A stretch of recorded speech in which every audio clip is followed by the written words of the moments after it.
तो परमेश्वर कबीर जी ने हमें बताया है कि मानव जीवन दुर्लभ है, मिले न बारंबार, जैसे तरवर से पत्ता टूट जाए वो फिर नहीं लगता डार। मानुष जन्म पाए के जय नहीं रटे हरि नाम, जैसे कुआ जल बिना फिर बनवाया क्या काम। परमात्मा कबीर जी ने ये वो समय सेलेक्ट किया था कि इसमें सभी प्राणी अपने पुण्यों को अक्षीण करके महादुखी हो जाएंगे, और जब तक ये प्राणी सुखी है ये परमात्मा नहीं चाहता, बाकी सारी बकवास चाहता है। अब क्या होगा कि परमेश्वर कबीर जी का और इस काल भगवान का, ब्रह्म का एक वायदा हुआ था। इस काल भगवान ने प्रार्थना की थी परमेश्वर कबीर जी से कि हे प्रभु, आप 3 युगों में जीव ना ले जाना, कम ले जाना, और चौथे युग कलयुग में आप जितने इच्छा हो अपना ज्ञान दे करके, अपनी भक्ति समझा करके आप कितने ही प्राणियों को ले जाना। ये भी प्रार्थना की थी ब्रह्म ने, परम अक्षर ब्रह्म से, यानी कबीर देव जी से, इस काल भगवान ने कि हे प्रभु, एक दया और करना, जो आपके ज्ञान को स्वीकार करे, आपकी भक्ति स्वीकार करे, वो तो आपके होंगे, और जो आपकी भक्ति को स्वीकार नहीं करे, मेरी भक्ति करे, तो वो मेरे ही रहेंगे। आप जोर जबरदस्ती ना करना। परमात्मा ने कहा भाई ठीक है, क्योंकि ये जोर जबरदस्ती का मार्ग नहीं है, क्योंकि सब इच्छा से जो वहाँ जाना चाहेगा उसी को ले जाया जाएगा, और जो यहाँ रहना चाहेगा सब इच्छा से, तो इच्छा तो यहीं रखेगी उसको। तो हमने इच्छा अपनी सतलोक की बनानी है। अब जैसे कल के सत्संग में भी आपको बताया था कि हमारी यहाँ से मृत्यु तो कंपलसरी है, ये तो आपको भी पता है, लेकिन आप जी जो छोटी उम्र के हैं, वैसे तो बिना ज्ञान के 90 वर्ष का है, वो भी नहीं इतना जोर देता दिमाग पर कि मृत्यु हो जाएगी। अब जैसे कोई 10-20 वर्ष का बालक है, 50-25 का, 30 का, वो तो यूँ सोचा है अभी मृत्यु होगी नहीं, क्योंकि 80, 90, 60, 70, 80 साल तक तो जीवित रहते ही हैं। तो 10-20 वर्ष के बालक ने तो 50-60 वर्ष भी बहुत ज़्यादा दिखाई देते, और आप जो 60-70 के हो रहे हैं वो इन्हें सोचे हैं ये भगवान 80-90-100 वर्ष तक तो जीवित मनुष्य का जीवन रहता ही है, अभी और भी आयु है मेरी। अपनात्मा यही समस्या हमें परमात्मा से, यही जो हमारी इच्छा धारणा गलत है, ये भगवान से दूर रखती है। कबीर परमेश्वर जी कहते हैं नहीं भरोसा देही का, नहीं भरोसा देहे का, ये बिनस जावे छन माही, भाई श्वास उश्वास में नाम जपो और यतन कछु नाही। आप देखते हो बहुत से ऐसे प्रमाण हैं, जैसे अभी सन 2010 में ही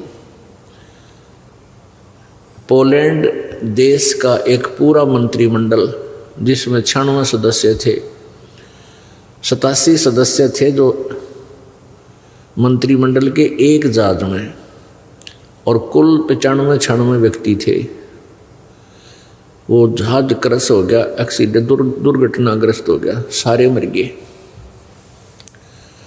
तो उनकी कितनी आशा थी, कितनी इच्छाएं थी, और वो वापस सोच रहे थे वापस आएंगे, ये करेंगे, वो करेंगे, वो कानून पास करेंगे, वो फैसला कर देंगे, उसको ऐसे कर दें, किसी का बुरा किसी का अच्छा, उन्होंने सोच रखा था। और उन भोली आत्माओं को अपना ही नहीं पता कि तुम कितने दिन के मेहमान हो यहाँ पर। तो ये भूल सबको लग रही है, आप जी को भी लगी हुई है, हमारे भी लग रही थी। अब हमारी तो भूल मालिक ने मेट दी, और आप जी की ये भूल समाप्त करने के लिए दास की ड्यूटी लगा दी, तो दास अपना कर्तव्य कर रहे हैं।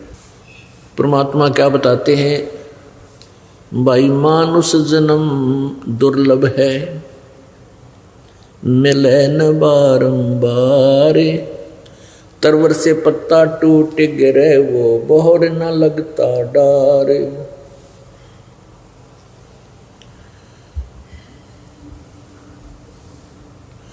राम रटत कोड़ी भलो चू चू पड़े जो चाम।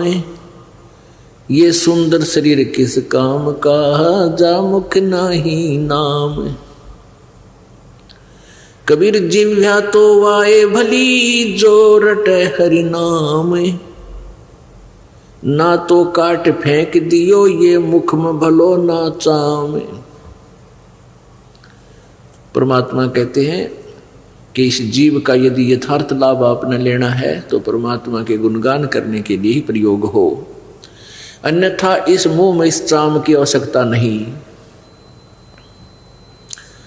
क्योंकि यदि ये जीवा के द्वारा हम भक्ति नहीं करते हैं, परमात्मा का गुणगान नहीं करते हैं, तो क्या करते हैं? किसी की झूठी गवाही देंगे, कितना झूठ बोलेंगे, आपस में लड़ाई करवा देंगे किसी दो परिवार के सदस्यों की, इधर उधर के गप्पे मारेंगे, वो पाप इकट्ठा करेंगे। तो परमात्मा कहते हैं जिह्वा तो वाहे भली जो रटे हरि नाम, और नहीं तो काट के फेंक दियो यो मुख में भलो नीचाम। परमात्मा के कहने इस भाव को समझना है आप जी ने। इस जिह्वा का कितना महत्व बताया है और ये कितनी खतरनाक है। कहते हैं इतः पराई आत्मा ये जीभ बांध तलवार। जैसे कोई तगड़ा व्यक्ति है, बलवान है, किसी भी तरीके से है, जैसे कोई राजपद प्राप्त करके बकवाद करते हैं, कोई वैसे शारीरिक शक्ति जिसमें हो जाती है वो दूसरों को सताते हैं, कोई वचन ऐसा कह देते हैं बुंडा अच्छा, तो वो बेचारा दुर्लभ जलता रहता है, रोता रहता है बैठ के। तो कहते हैं उसकी जुबान ने तलवार का काम कर दिया, उस बेचारे की आत्मा को काट डाला, दुखी कर दिया। अब परमात्मा हमें क्या बताना चाहते हैं?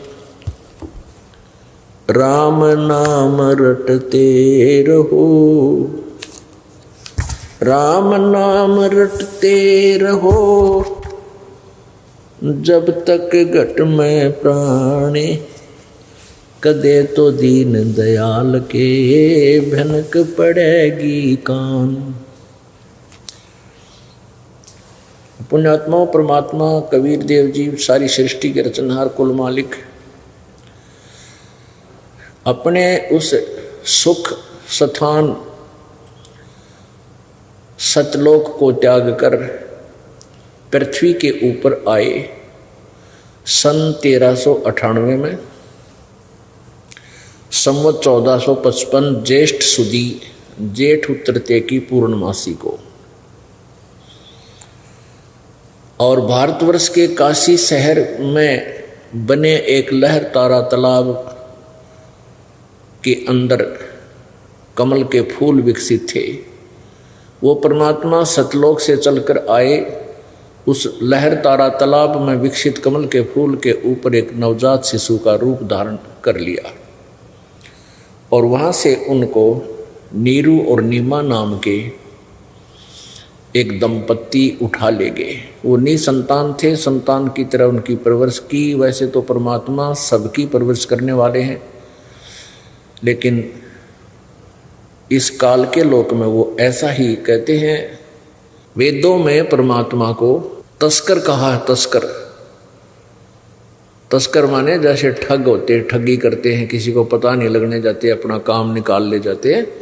तो ऐसे नानक साहब जी ने भी कहा कि ए ठगवाड़ा ठगी देश खरा सियाणा बहुता भारी धानक रूप रहा करतार। तो ऐसे वो परमात्मा सतलोक से चलकर आए, एक नवजात शिशु का रूप धारण किया, और एक जुलाहा दंपत्ति जिनका नीरू और नीमा नाम था भगवान को ले गए। जुलाहे के घर पर परवरिश होने के कारण वो धानक कहलाए, जुलाहा कहलाए। परमात्मा खुद कहते हैं अपनी अमृतवाणी में कि मात पिता मेरे कछु नाही, ना मेरे घर दासी, और जुल्हाए का सुत बेटा आन कहाया, अरे जगत करे मेरी ऐसी। मुझे मेरा मजाक उड़ा रहे हैं, भगवान कहे, यो भगवान कहलाता है। लोग इसको भगवान, क्योंकि जो मालिक की शरण में आए, जिनको ज्ञान हुआ, जिनके दुख दूर हुए, तो वो पुण्यात्मा कहा करते तो भगवान उतर रहे हैं, ये तो परमात्मा आए हैं। परमात्मा कबीर जी के शिष्य जो थे, जिनको सुख होता था, क्योंकि परमेश्वर जी के पास आते ही परमात्मा कबीर जी उनको नाम दिया करते, बेटा भक्ति करो। और कुछ तो दुख उन पुण्यात्माओं, उस दुखी आत्माओं के मालिक का आशीर्वाद लेते ही दूर हो जाते थे कबीर जी का। और कुछ एक भक्ति करने से, कुछ एक दान धर्म की विधि बताते थे, वैसे करने से तो ऐसे सभी सुखी होने लगे।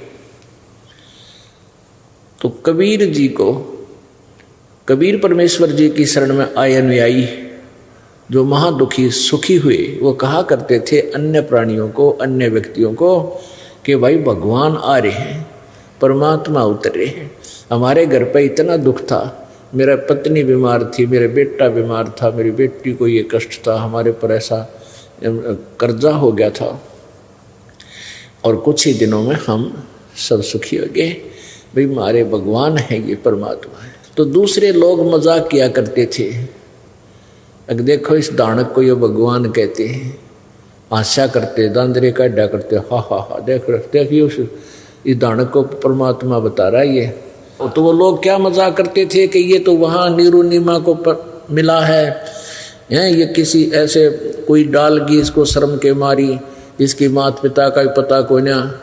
तो कबीर परमात्मा जब वो लोग मजाक किया करते, ये कहते थे, मात पिता हमरे नाही, ना मेरे गरदासी, जुल्हे का सुत आण कहा, या जगत करे मेरी आसी। मैं दानक बनकर दानक का रोल कर रहा हूँ, इसलिए जनता मजाक कर रही है, और ना तो मेरे माता पिता भाई, ना मैंने कोई पत्नी स्वीकार की। अपने आत्माओं, आज हम इस कलयुग में माया के पीछे इतने स्पीडतन लग गए, इतने अंधे हो गए हम, ना तो हम शर्म कर रहे हैं, ना कोई आगा पीछा देखते हैं, ना भाई बहन को देखता है, ना बहन भाई को देखती है, सिर्फ अपना ही स्वार्थ देखा जा रहा है। माता पिता की तरफ से भी श्रद्धा इस माया ने गणी हटा दी। तो परमात्मा कहते हैं माया इस जीव की सबसे बड़ी शत्रु है, और तुम तत्व ज्ञान से अपरिचित होने के कारण ये भूल गए हो कि जो तुम्हारे प्रारब्ध में है वही तुम्हें मिलेगा, उससे अधिक न तो आप ग्रहण कर सकते। और मान लीजिए कोई तगड़मबाजी करके 1,00,000 2 लाख रुपये इधर उधर से ऐंठ भी लिए, तो वो ऐसे ही जाएंगे, क्योंकि आपके भाग्य में नहीं है। और परमात्मा कहते हैं यदि तेरे भाग्य में कुछ नहीं है और तू अपने सोच से, अपने क्रियाओं से धनी बनना चाहता है, वो कौन सा तरीका है जीव का? 2 नंबर का काम कर लूँ, मिलावट कर दूँ, दूध में पानी डाल दूँ, और जैसे रिश्वत ले लूँ, इस प्रकार से हम धनी बनना चाहते हैं, या चोरी कर लूँ, डाके मार लूँ।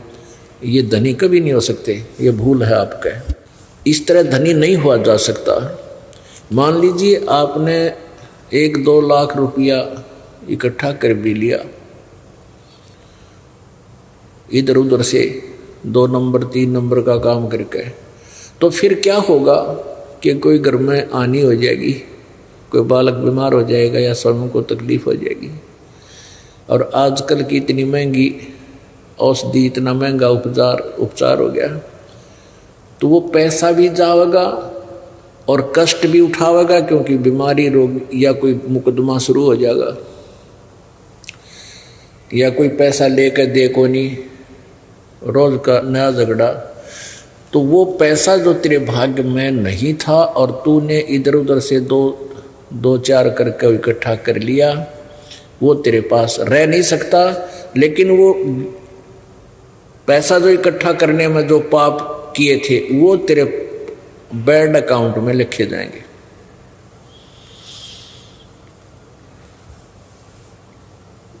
और वो तुझे भोगने पड़ेंगे।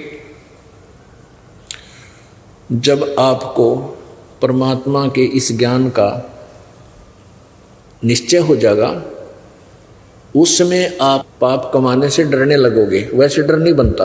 पुण्यात्माओं, हम इतने दूर हो गए जातम ज्ञान से।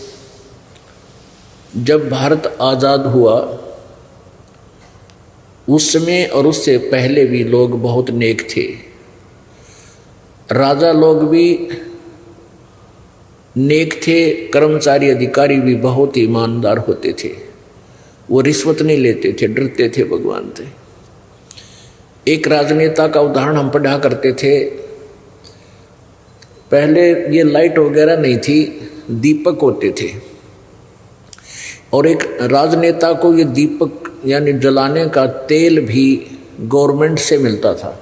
जैसे रात्रि के समय भी वो काम करते थे राजनेता। तो कहते वो राजनेता रात्रि में अपना कोई सरकारी कार्य का काम काज पढ़ रहा था, कोई फाइल देख रहा था।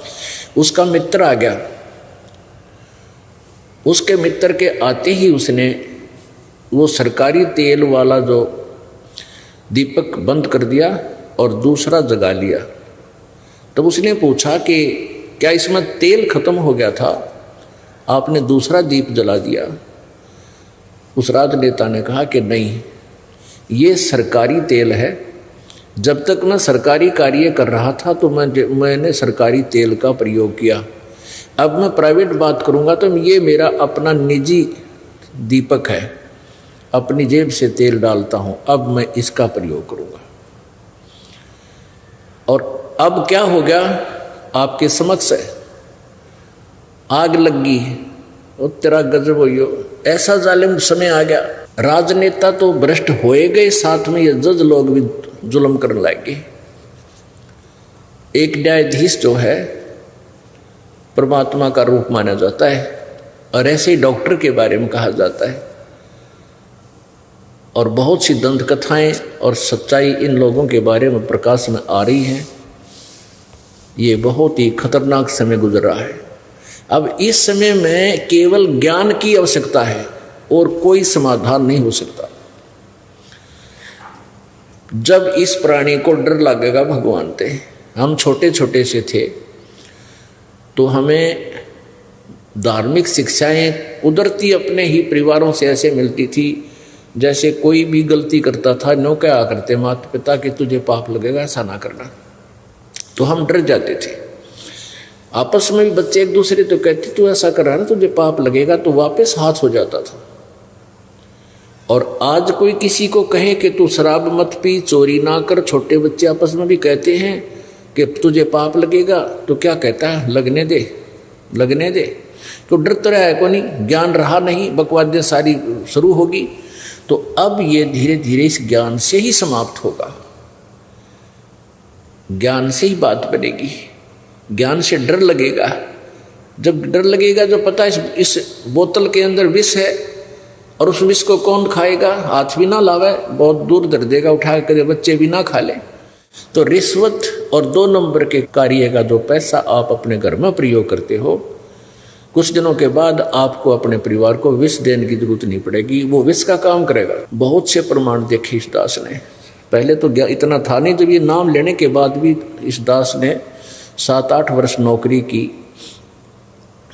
उस दौरान फिर आंखें खुली। एक कमिश्नर रिटायर होने वाला था। रिटायर होने से 6 महीने पहले उसने लड़की की शादी की। एक कमिश्नर किसी संस्था का था, अलग जो सरकारी संस्था का। तो उसने 6 महीने पहले लड़की की शादी की और उसमें सभी अपने अंतर्गत सरकारी अधिकारियों को आमंत्रित किया। अब लड़की का ब्याह तो उन्होंने कर दिया। कोई 10,000 रुपये दे आया, कोई साड़ी ले गया, कोई कंगन बनवा ले गया, कोई काना के, कोई बूंदी, ये नरे। उसने उद्देश्य यही था कि ये अब कर दूं काम बखत है, ऊपर के ऊपर शादी हो जाएगी। और उसके अतिरिक्त भी उसने उस समय आज से 20 वर्ष पूर्व अपनी बेटी के ब्याह में 3.5 लाख रुपए लगाए, कोई कार दी, कुछ और दिया। फिर क्या हुआ कि वो रिटायर हो गया 6 महीने के बाद। उसके 6 महीने बाद यानी 1 वर्ष के बाद लड़की को तलाक मिल गया, छोड़ दी उसके पति ने। अब दोबारा लड़की की शादी करे तो 7 लाख लाने पड़ेंगे, जब होगी वही हो जाए शादी। उन दुष्टों को जैसे उन्होंने अपना कर्म बिगाड़ लिए, दहेज दान का इतना रिवाज बढ़ा दी। आप हार्ट अटैक होकर मर गया इस दुख में।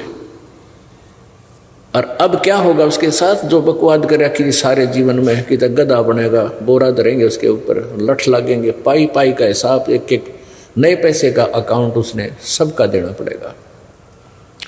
तो पुण्यात्माओं, हम मजाक समझते हैं परमात्मा की बातों से, क्योंकि हमें अभी तक समय पर रोटी मिल रही है, समय पर आहार मिल रहा है, समय पर अच्छे काचे वस्त्र पहनते हैं, बकवाद करते हैं। और जब परमात्मा की जब मार पड़ेगी आपके ऊपर कर्मों की, फिर रोया करोगे, फिर कुछ नहीं बनेगा, बहुत देर हो चुकी होगी। उसके लिए परमात्मा हमें अभी बात याद दिलाते हैं। मानुष जन्म दुर्लभ है, ये मिले न बारंबार, तरवर से पत्ता टूट गिरे वो बहुर न लगता डार। कबीर नौबत आपनी 10 दिन डोह बजाए, ये परपटन ये गली बहुर न देखो आए। परमात्मा लगभग 600 वर्ष पहले काशी में एक जुलाहा धाड़क की भूमिका किया करते थे। उसमें अपनी अमृतवाणी सच्चिदानंद घनम ब्रह्म की वाणी का उच्चारण किया करते थे, जनसाधारण को समझाया करते थे। कहीं पर भी चौराहे पर खड़े हो जाते थे, आवाज़ लगाने लग जाते थे, अपनी वाणी बोलने लग जाते थे। जैसे आप देखते हो ये कोई तमाशा वगैरह दिखाने वाले, कोई रीछ बंदर नचाने वाले या कोई सौदा बेचने वाले अपना आवाज़ लगाते हैं, देखो ये कैसा अच्छा कपड़ा है, देखो ले लो ले लो। तो ऐसे अपने सौदे, अपने भगवान के सौदे को वो अपने भगवान के माल को यानी अपनी अमृतवाणी को लोगों के सामने बोलकर सुनाया करते थे। तो 10-20 व्यक्ति इकट्ठे हो जाते, परमात्मा अपना अमृत ज्ञान सुनाते। उसी समय कुछ एक को लाभ मिल जाता, अच्छी आत्मा थी, उनको तुरंत सहारा मिलता, परमात्मा की वाणी स्वीकार कर लेते, नाम लेते थे। तो ऐसे मालिक ने अपने जगह जगह जा कर के ये प्रचार किया, सत्यवाणी का ज्ञान दिया और अपने ही जानकारी आप ही बताई प्रभु ने आकर के। तो क्या बता रहे हैं उस सच्चिदानंद घन ब्रह्म की वाणी में? कबीर जिनगर नौबत बाजती ये मंगल बनते बार, एक हरि के नाम बिना ये गए जन्म सब हारे।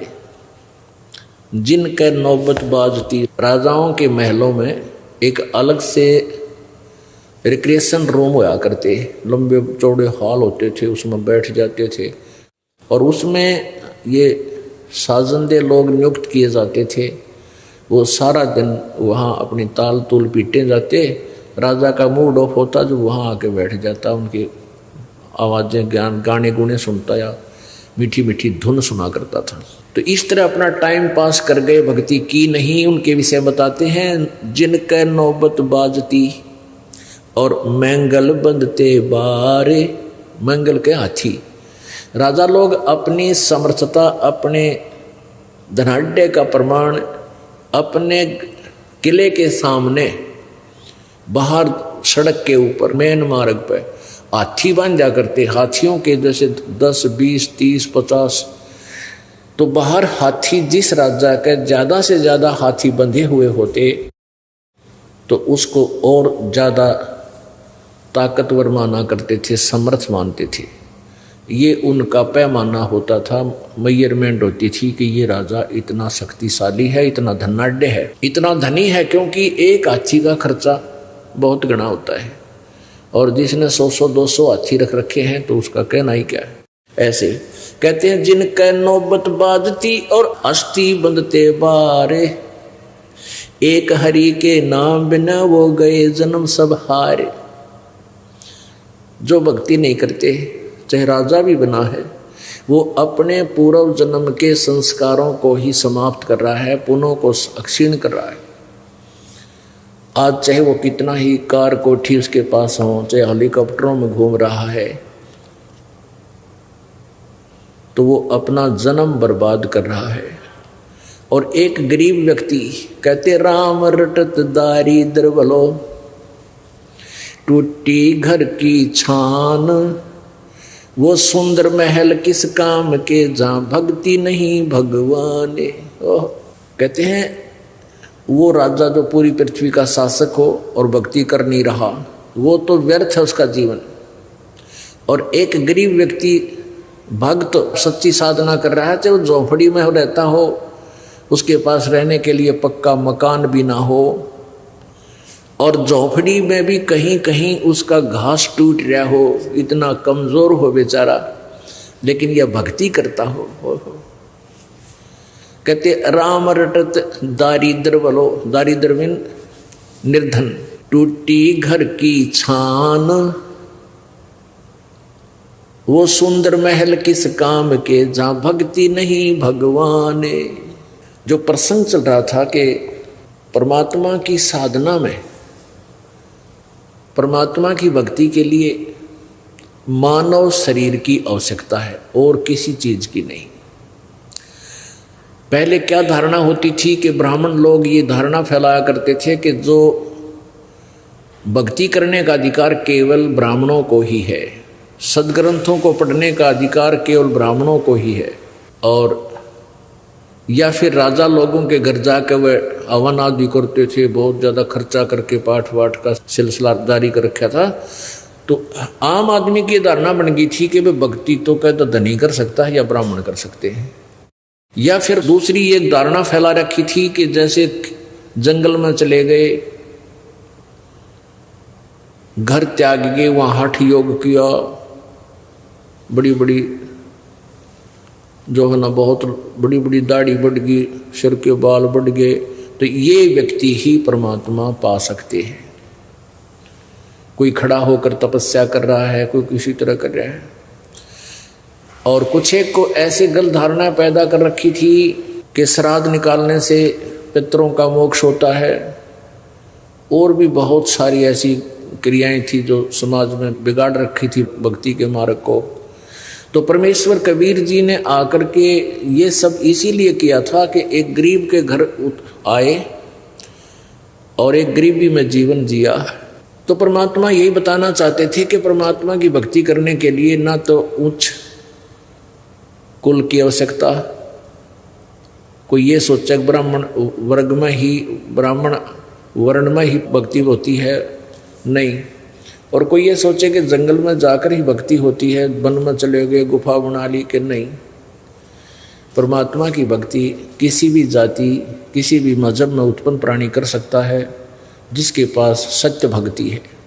गरीब से गरीब कर सकता है, अमीर से अमीर कर सकता है, रंक और राजा भी कर सकता है। जो राजा भक्ति नहीं कर रहे वो जीवन व्यर्थ कर रहे हैं, जो रंक भक्ति कर रहा है वो अपना जीवन सफल कर रहा है, और जो रंक साधना नहीं कर रहे हैं वो अपना जीवन व्यर्थ कर रहे हैं, और जो राजा भक्ति कर रहे हैं वो अपना जीवन सफल कर रहे हैं। क्योंकि जब भक्ति वही प्राणी कर सकता है जो संत शरण में आता है, और संत शरण में आने के बाद उस राजवर्ग को, राजा को वो ज्ञान दिया जाता है कि ये पाप तू नहीं करेगा, तुझे बहुत भयंकर दुख होगा। तो पहले राजा लोग अपने साथ एक धार्मिक गुरु रखा करते थे। वो रह कर जो पुण्यात्मा होते तो अच्छी शिक्षा देते थे कि राजा ये ऐसा ना करना, किसी गरीब को मत सताना, ऐसा दुख हो जाएगा। एक व्यक्ति ने ऐसा किया था, उसके साथ ऐसा हो गया। एक राजा ऐसा होता था, उसने ऐसे जुल्म किए थे, उसके साथ ऐसे दुख हुए थे। तो ऐसी कथाएं सुनाकर राजा को सेट रखता था।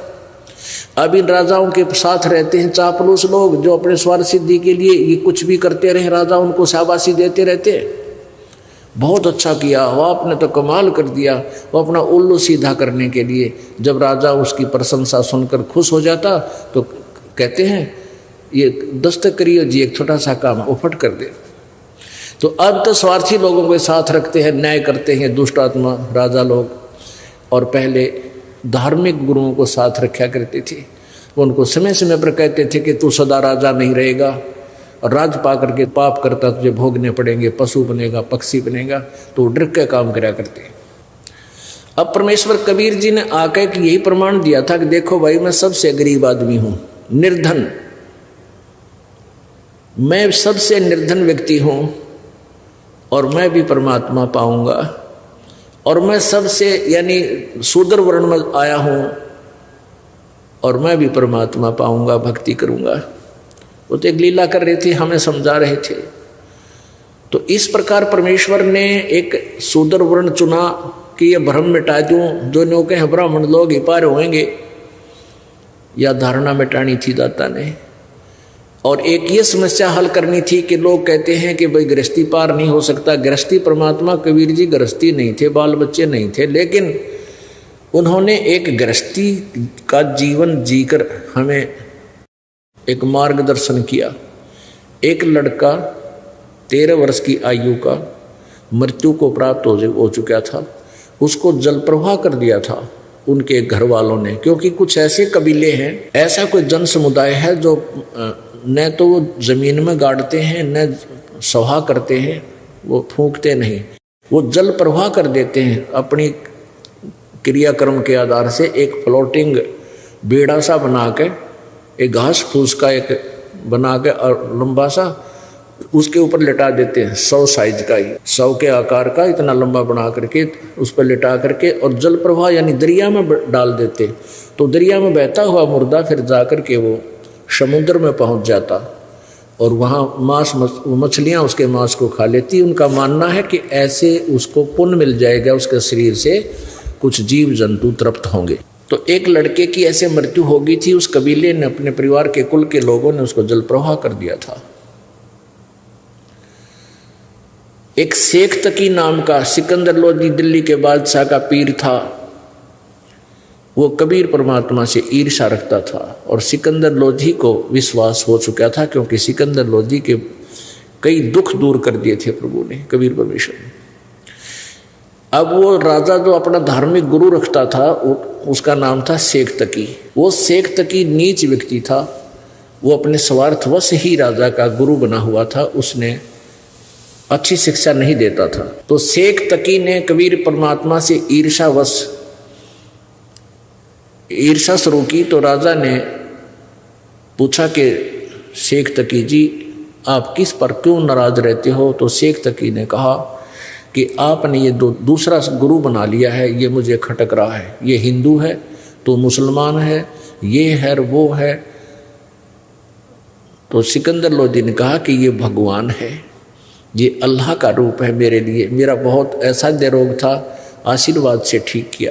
मैंने रामानंद नाम के महर्षि का सिर काट दिया था, कत्ल कर दिया था उसका, इसने मेरे सामने जीवित कर दिया। अब ये परमात्मा है। तो शेख तकी ने कहा था, मैं जब मानूंगा मेरे सामने कोई मुर्दा जीवित कर दे। अब उस शेख तकी की इस जिद को परमात्मा ने किस प्रकार पूरा किया। वो लड़का दरिया में बहता हुआ जा रहा था, 13 वर्ष का बालक का शव एक उस पे घास फूस के ऊपर। तो तब परमात्मा ने उस बच्चे को हजारों व्यक्तियों के सामने जल से निकाल कर जीवित कर दिया था, आशीर्वाद से कि हे जीवात्मा जहाँ भी है तू कबीर हुक्म से इसमें प्रवेश कर बाहर आ जा। तो वो लड़का, सभी ने कहा था कि कमाल कर दिया, कमाल कर दिया। कबीर परमेश्वर जी ने उस बालक को अपने साथ रखा था, अपने पुत्र की तरह पाला, अपने पुत्र की तरह रखा। ऐसे ही उसी शेख तकी सिकंदर लोधी के गुरु की लड़की मृत्यु को प्राप्त हो चुकी थी, 10-12 वर्ष की, उसको कब्र में दबा दिया गया था।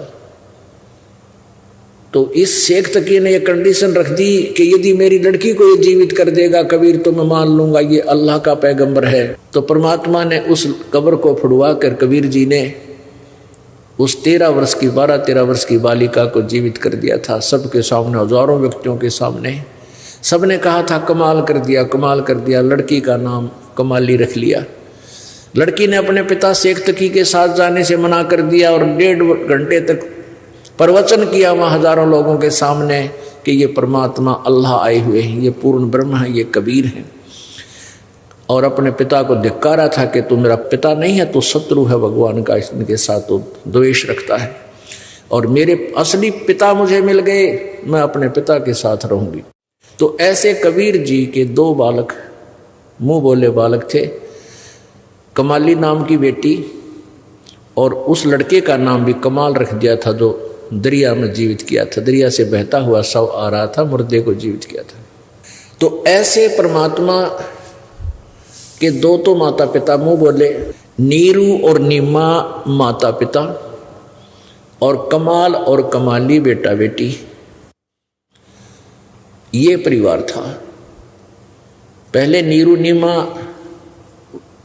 नीमा जो है अपना कपड़ा बुनते थे, फिर वो वृद्ध हो गए, तो परमात्मा उनके अपने जैसे पुत्र काम किया करे, साथ में सहयोग देने लगे, और फिर जुलाहे का कार्य करने लगे।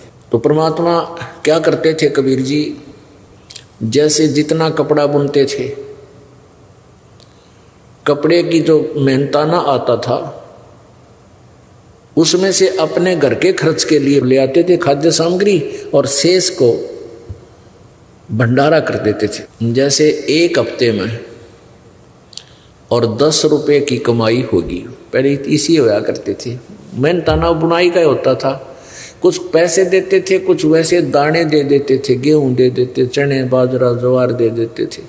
तो परमात्मा क्या करते थे कि अपने घर का जो खर्चा होता था वो रख लेते थे, और बाकी को भगता में भंडारा करवा देते थे, सारा लगा देते थे। तो पुण्यात्माओं, जब हम परमात्मा के मार्ग को अच्छी तरह समझ लेंगे, तब ही हम इस मार्ग पर चल पाएंगे। अब हम दान करते हुए भी डरते हैं, कहीं हम भूखे ना मर जावें, कहीं मेरे बालकों को ऐसे ना हो जावे, इन बच्चों का क्या होगा। इस अध्यात्म मार्ग पर, इस आध्यात्मिक सफर में आपने केवल परमात्मा के ज्ञान को आधार बनाना होगा। अपनी तगड़मबाजी इसमें नहीं लगानी चाहिए, यदि आप परमात्मा का पूर्ण लाभ प्राप्त करना चाहते हो।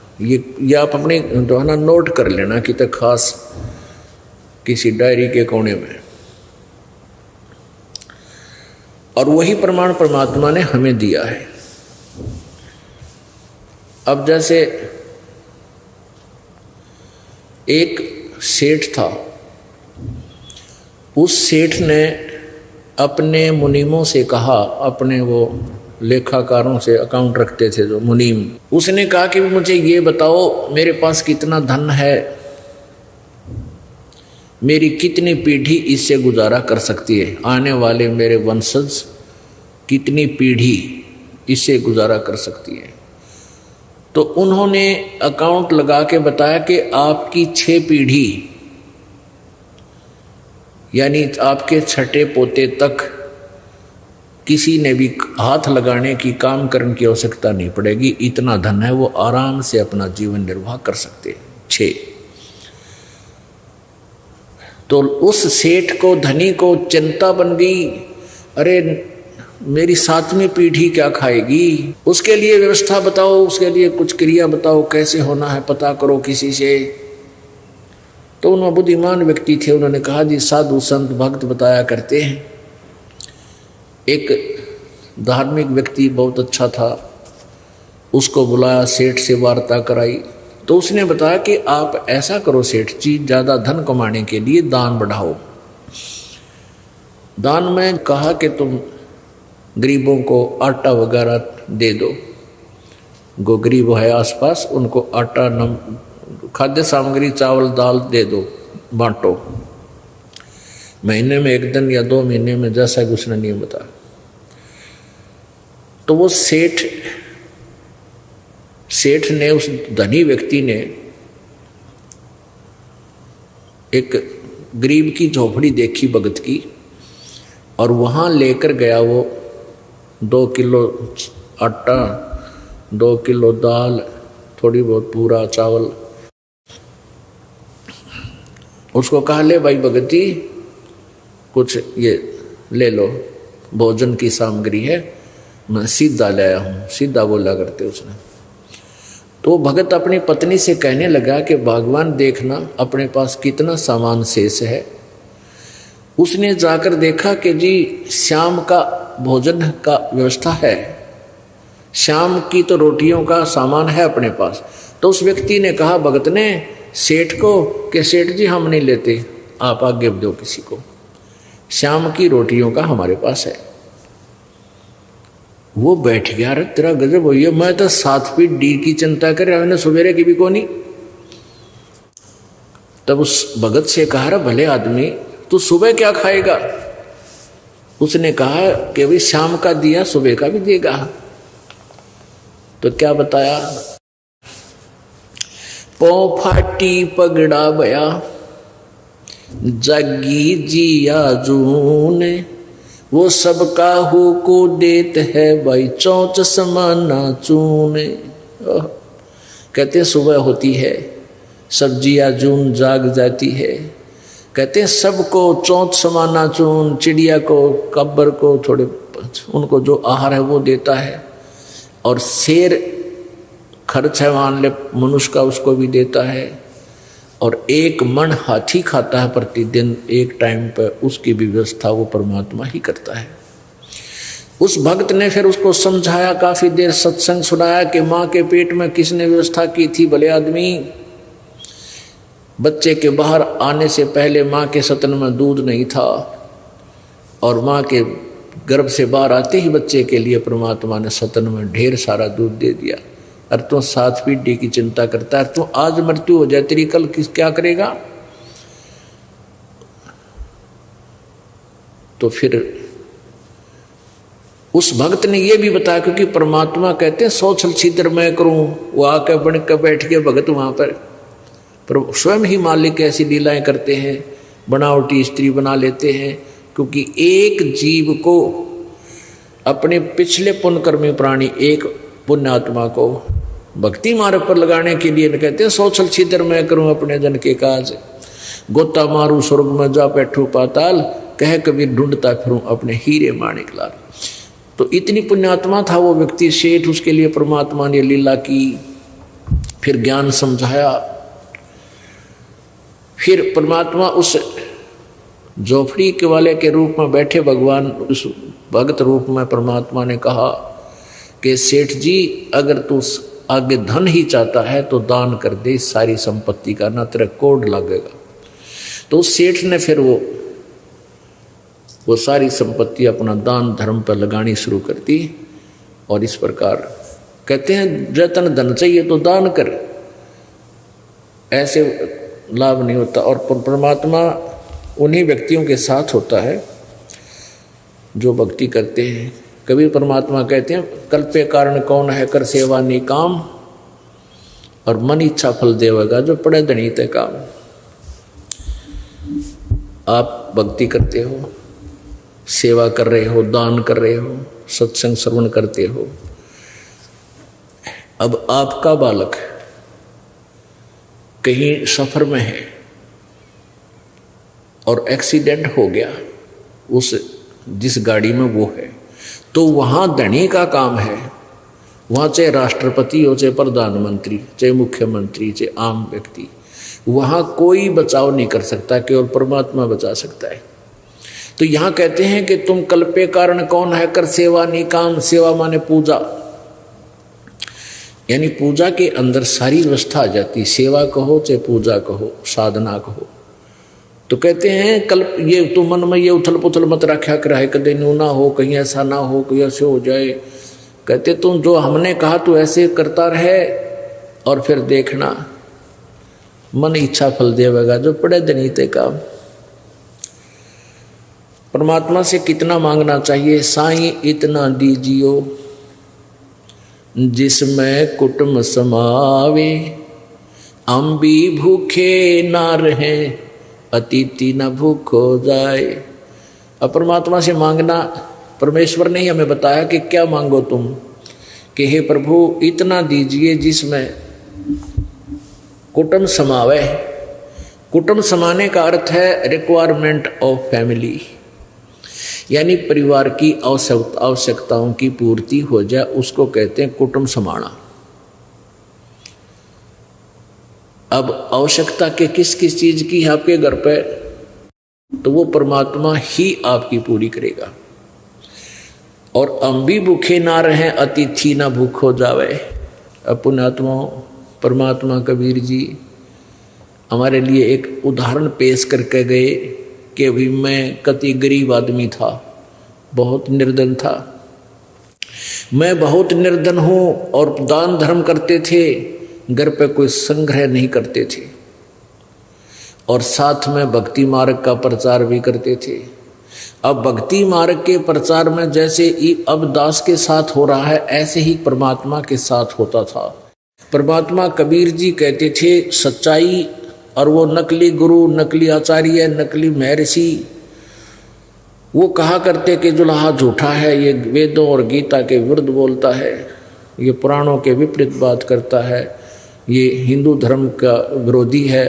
उधर से मुसलमान कहा करते ये मुसलमान धर्म का विरोधी है, ये झूठा है, कपटी है, कुरान शरीफ के बारे में गलत बोलता है, हजरत मोहम्मद से ऊपर भी कोई और अल्लाह बताता है, कुरान शरीफ में वर्णित अल्लाह से भी ऊपर कोई और भगवान बताता है, ये अपने आप को खुदा कहता है, ये दुष्ट है, दुश्मन है। तो पुण्यात्माओं, इस प्रकार परमात्मा के बहुत से विरोधी हो गए थे और वो ज्ञान चर्चा में तो फेल हो गए। वो ज्ञान चर्चा में तो सामने आते नहीं थे और भोली जनता जो थी वो ये कहा करते थे कि भाई कबीर जी वेदों गीता के विषय में नहीं जानते क्योंकि ये अशिक्षित हैं और हमारे गुरु ब्राह्मण ऋषि महर्षि ये संस्कृत भाषा को जानते हैं, वेद गीता और पुराण संस्कृत भाषा में लिपिबद्ध हैं, तो कबीर जी वेदों के विरुद्ध ही बोल रहे होंगे क्योंकि ये संस्कृत नहीं जानते। और हमारे पूर्वज पहले संस्कृत भाषा कोई भाषा जानते ही नहीं थे, वो तो अशिक्षित थे, अपनी सिंपल लैंग्वेज बोला करते थे। तो उस समय उन नकलियों का दाव लग गया, उन्होंने कबीर परमेश्वर के इस ज्ञान को ऊपर नहीं आने दिया है।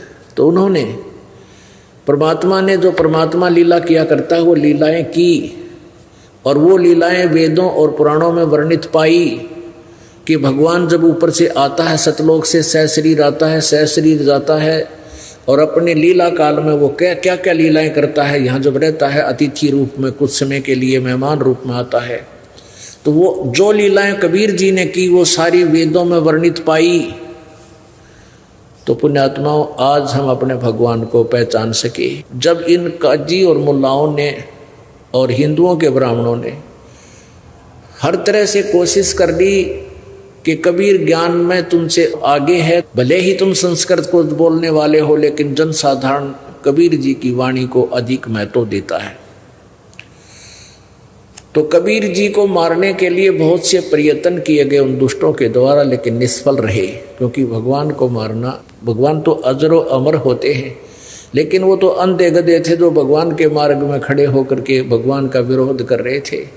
वो सभी दुष्ट अपना कर्म बिगाड़ कर चले गए। परमात्मा आज भी जीवित है, आगे भी रहेगा, पहले भी था, उनका ज्ञान भी आज जीवित है और पूरे विश्व में फैलेगा आज। तो उसमें क्या होता था कि उन्होंने बहुत विरोध किया। एक बार सिकंदर लोधी को विवश कर दिया शेख तकी ने कि या तो हमें इसकी परीक्षा और लेंगे कबीर जी की, अन्यथा मैं सभी मुसलमानों को बोल दूंगा कि सिकंदर लोधी दिल्ली का बादशाह हिंदू बन गया है। इस बात से राजा डर गया, उसने सहमति दे दी, आज्ञा दे दी कि कबीर जी की परीक्षा ले लो। तो क्या परीक्षा लेनी थी?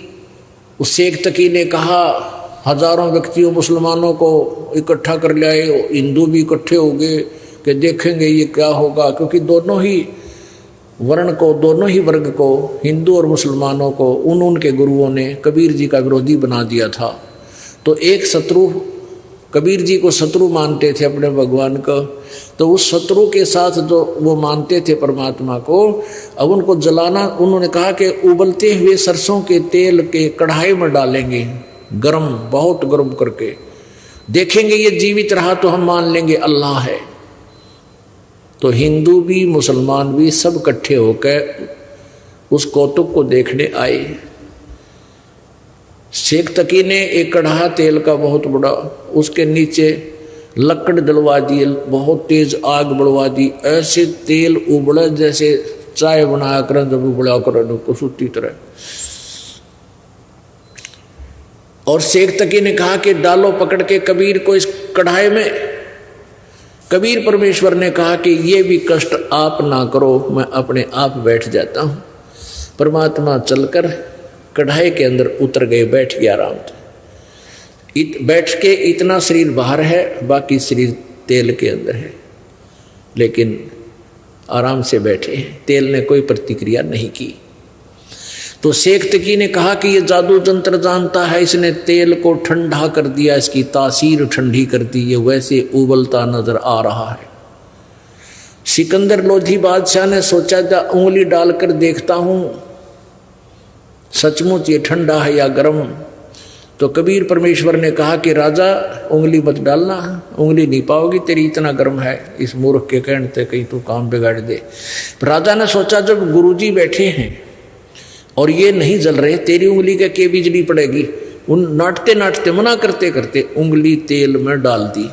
जितनी उंगली चेक करने के लिए तेल में डाली थी उतनी ही कटगी न चरण देसी हुआ, और राजा बेहोश होकर गिर गया उस पीड़ा के कारण। लोगों ने फिर पानी पुनी मारे, छींटे मारे, होश में लाए, वो फिर पीड़ा इतनी थी फिर बेहोश हो गया। तब परमेश्वर कढ़ाई से बाहर आए, राजा की उंगली पकड़कर ऐसे कर दी, पूरी होगी। उंगली कटी हुई भी नहीं रही, जलन तो रह थी कहाँ। बोलो सतगुरुदेव की जय।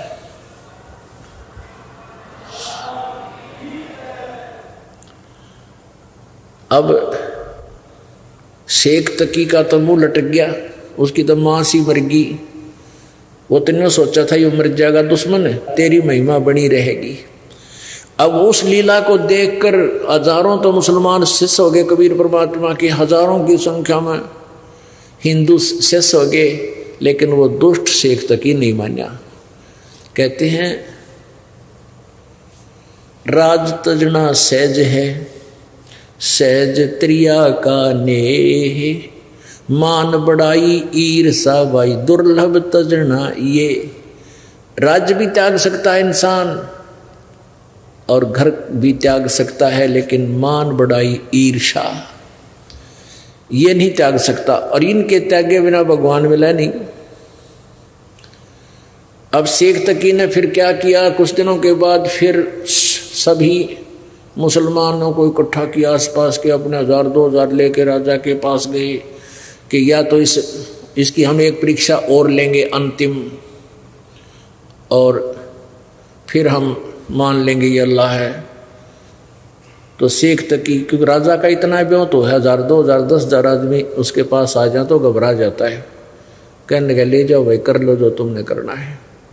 तो शेख परमात्मा कबीर जी को पकड़ कर ले गए एक घेरा कुआ, बहुत गहरा, 150 से 200 फुट गहरा होता था कुआ पहले, जिसमें जल ना रहा हो, और वो अंदर से इतना खोखला हो जाता था उसका, भाई पता नहीं कितना गहरा है, कहाँ ये ऐसा हो, जल नहीं रहता था। तो उसमें डाल दिया परमात्मा को पकड़कर, ऊपर से पटक दिया उन बेरहमों ने, निर्दयियों ने, और ऊपर से उसमें कंकर पत्थर, झाड़ गोबर ईंट मिट्टी ठोक दी कति पूरा 200 फुट ऊपर। और फिर हाथ पैर मुंह धोकर वो शेख तकी सिकंदर लोधी के पास पहुंचा और कहा कि कर दिया काम आप जिसको अल्लाह कहते थे, कबीर जी को दाब दिया मिट्टी में उसको। वो सिकंदर लोधी राजा ने कहा किसके विषय में बात कर रहे हो पीर जी? तो शेख तकी ने कहा तेरे कबीर के बारे में बोल रहा हूं, उसको झेरे कुएं में दबा दिया हमने हजारों टन मिट्टी के नीचे। सिकंदर लोधी ने कहा कबीर जी तो मेरे रूम में बैठे, देखो इधर वहां। अब शेख तकी 2-4 और उसके साथी थे, वो जाकर देखते हैं कमरे में, कबीर जी तो ये बैठे हैं, बहुत तेरा गजब भैया। तो जब इन्होंने ऐसी लीला देखी कि ना तो यूं मारे तो मरता, ना यूं काटे तो कटता, शेख तकी कुछ गुंडे लेके परमात्मा को काटने गया था। झोंपड़ी में मालिक लेटे हुए थे और 10-5 गुंडे लेके और कहा न तलवारों से टुकड़े कर दो। अब वो मारा तलवार, वो तलवार ऐसी लगे शरीर में जैसे रुई में लगा। परमात्मा का जो शरीर था शुक्रम अकायम ऐसनाविरम, परमात्मा का शरीर हमारे जैसा नहीं था। ये हमारे जैसे नाड़ी के जोड़ जुगाड़ से, माता के संयोग से, पिता के संयोग से नहीं बना हुआ था। यजुर्वेद अध्याय नंबर 40 के मंत्र नंबर 8 में कबीर मनीषी शुक्रम अकायम ऐसनाविरम, वो परमात्मा का शरीर जो है माता पिता से बना हुआ शुक्र से नहीं होता, स्नायु रहित होता है, हमारे जैसी काया नहीं होती, उसकी तेजपुंज का शरीर होता है। उन्होंने ऐसे टुकड़े टुकड़े कर दिए।